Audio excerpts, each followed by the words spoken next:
Thursday, the 23rd of February. I've kind of come to enjoy Thursdays. Not that I don't enjoy every other day, but Wednesday is the day I serve in the temple, and I love that. But it is physically taxing. When I get home Wednesday night, I'm pretty tired. And feet and the dogs are barking and all of that stuff. So that's okay. That's all right. But so Thursday morning, I get up and I've recovered some and so forth. This is when Vicky goes to serve in the temple, so I miss her. But on the other hand, this is a day that I get to go to MCO tonight. And the negative to that is that I don't get to drive. I don't have to work or whatever. So that's a different schedule for me. But I get to go to MCO. But during the day, I get to I get to catch up on my reading and looking at the emails and that we get and do some of these chapters that I've done several of these on Thursday. So, it's kind of a relaxing day and a fun day. So it's kind of a fun day on Thursday. Now, the chapter today is chapter 49, which deals with inventions that have been impactful in my life. The first one that comes to mind that I didn't mention in the book was fire, the invention of the wheel, moving things about from place to place. I'm pretty old, but I'm not quite that old. But at any rate, those inventions were so impactful to all of society. But here's some that I actually thought of when that had happened pretty much in my lifetime that have been impactful that I did not mention in the book. Television. I love television. I have things that I like to watch, and I've mentioned those before. The sporting events and All in the Family, and all those old. I don't watch a lot of new television. It doesn't impress me much. But some of the old movies, even westerns, and those kinds of things. At any rate, so television. It's been a great, and also I get a lot of news from television, so it's been an impactful invention. I think I mentioned this before. I think I was about 7 or 8 when we got our first television. Didn't have one before that. Annie Oakley, I believe, was the first show I ever watched. It was amazing to see, animation, and they were actual people on the screen there, and riding horses, and it was great. Glasses. You notice I wear glasses when I do these vlogs, and it's not that I can't see a long distance. I don't need glasses to see long distance when I drive. I had that surgery where you repair your eyes, and it worked very well, so I can see. I didn't used to be able to see long distance. I used to have to wear actual glasses to drive. Now I don't. But the reason I wear glasses, here in this setting is I can't see up close. And so I take these, I make myself some notes here. You can see I've made some notes. And so I have these, magnifiers on so that I can glance down and see some notes so that I can know where I'm headed and what I'm going to talk about. Also, music. I couldn't, when I go to music practices, choir practices or whatever, and they hand out the music, if I don't have my glasses, these magnifiers, I have to go get them because I cannot read the music up close here, just looking at the music. So I'm grateful for glasses. I've been able to sing these choir settings because I have those magnifying glasses on, and so that's been a great invention. The internet, of course, mercy sakes. I mentioned before, I think they're called QR scans, where I'm going to get Rhett to get me I don't know how to do it, but he does. I've talked to him about it, and he says it's not a tough situation. He can do it rather quickly. And so when I finish these vlogs, and I only have a couple of chapters to go, I'm going to get him over here, and we'll do a QR scan, and I'll reproduce it, and and put it in a plastic folder, or what, I don't know if we can even do that. But anyway, we'll get you a copy of the QR scan so that you can just paste it in the book, the back cover of the book or whatever, and if it's on YouTube, it's on the WhatsApp, so forth. You've been able to read them, but my siblings don't have that access, and so everybody that have these two books that I produced will get them a QR scan, so that if they ever want to get into these vlogs and hear a little more information about each of those chapters, they can do it. If they don't, that's okay too. But I've had fun doing it, and that's how we're going to disseminate the information. Except for my mom and Jan, they don't do computers or QR scans. That's a little above their pay grade, so I got to figure out a way to get them the information without using the computer. I don't know if we're going to have to do a physical copy, or I don't know how we'll do it, but we'll figure it out and we'll get them a copy. Pandora, music service. That's kind of a minor deal. We're back to music again. Like I say, I go to Meridian every Thursday night and practice with MCO.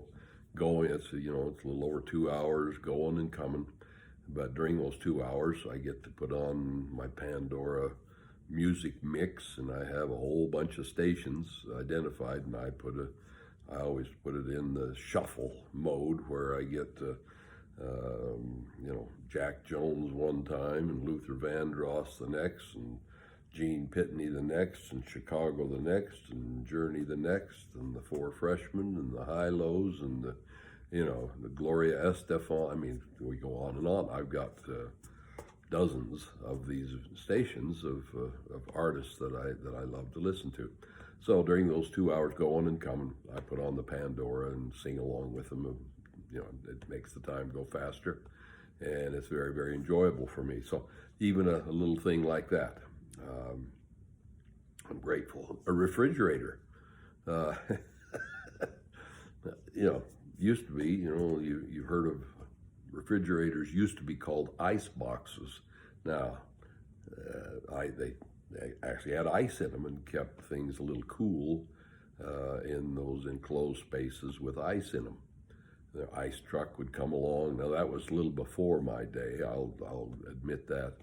I don't remember ever seeing an ice truck. I remember hearing about them from my parents and so forth.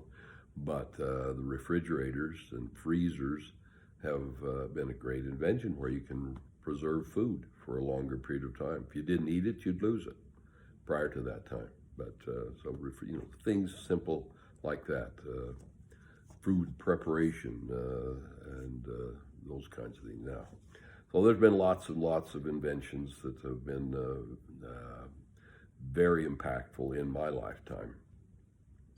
One other thing, as you know, I love this country, and I would submit to you that this country has produced the vast majority of inventions that have impacted positively the world since its inception in 1776. Now, that doesn't mean that other countries have not invented things that have been very, very positive for society. But the vast majority of those wonderful inventions, from aviation to medicine to farming and technology, and I mean, you can go on and on and on, have come from the United States of America. And the economic system that we have lived under, the capitalist system, which allows people to expand themselves and to decide what needs to be produced and how much to produce and what to charge for it. That freedom that has been the basis of this country for over 200 years is the reason for these magnificent inventions that have transpired in the world, because they have emanated from the United States. If you go back a little further, you've all heard about the dark ages. Well, the dark ages were very real. There was very little progress in any area of life during those dark ages. The reason for the dark ages is the gospel of Jesus Christ, and the priesthood was not on the earth at that time. Since the restoration of the gospel and the priesthood being restored, and the reason it was restored, and the reason it was restored here is because of the system of government that the Lord inspired to be set up, that allowed that freedom and that freedom of choice, that agency that is so central to the gospel. That's what led to these inventions. Now, one other thing. When we went down to Max to, for his being installed in the bishopric and being ordained to a high priest, we had a little conversation. I think Lily I was talking to her about school, and I said, what are you learning about? And they were talking about American history. And I said, what are you learning about in American history? They said, imperialism. And I said, were they talking about the United States being an imperialistic nation? And the discussion ensued that, well, maybe we were imperialistic because of our treatment of the slaves and the American Indians. And those were dark episodes in American history. It was not totally, if you look at world history, that is not uncommon at all. That doesn't make it right. That does not make it right. Our treatment of the slaves and the American Indians were not exemplary at all. However, let me just add, and I made this point, and I want to make it one more time here. Most totalitarian regimes, we took over the land that belonged to the American Indians, Mexicans. We took Texas and so forth. Sea to Shawnee Sea, the Spanish and the California and so forth.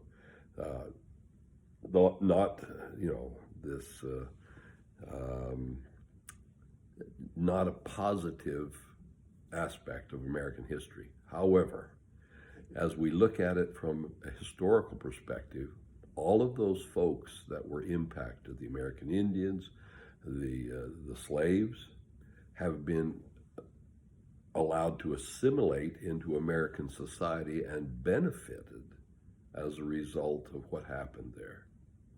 They have been benefited, and now we've still got a long ways to go in our treatments of minorities. That's absolutely true. We've made a lot of progress, but they have been allowed to assimilate and be benefited by what happened. Now, compare that to other totalitarian regimes. Even today, Putin, he attacked Ukraine. He wants to take over Ukraine, make it part of Russia. Does he want to make it a part of Russia so that the people in Ukraine are benefited, or is the government going to benefit? The latter, for sure. The Ukrainian people will be an afterthought. In fact, he doesn't care what happens to even his own people. He does not care. Most totalitarian regimes do not care. Hitler didn't care about the people in Germany and the people of the world. He wanted power. And so most totalitarian regimes do not benefit the people impacted by the totalitarian activities of the government. They simply do not. However, in the United States, like I say, we in this country, in my mind, are the light and hope of the earth. because of the system that we have developed. You just take a look at any natural disaster or a disaster of any kind in the world. The United States of America is the first to go and help. Doesn't matter if they're democratic run governments or totalitarian. The earthquakes in Syria and Turkey, they're not our friends, but we're the first there to help, to try to assist those people. The tsunami years ago, my brother-in-law Gary Rasmussen was the mission president soon after that tsunami, and they spent the first year of their missionaries going at least once a week helping out the horrible situation as a result of that tsunami. The foodstuffs, the medicines, the help, the humanitarian aid came from the United States. And so America is great because America is good. If America ever ceases to be good, it will cease to be great. And so personal opinion, let me label it as such. You may feel free to disagree, but I firmly believe that is the case. So at any rate, those are some of the inventions and some of the historical aspects of those inventions that I wanted to share with you. Thanks very much.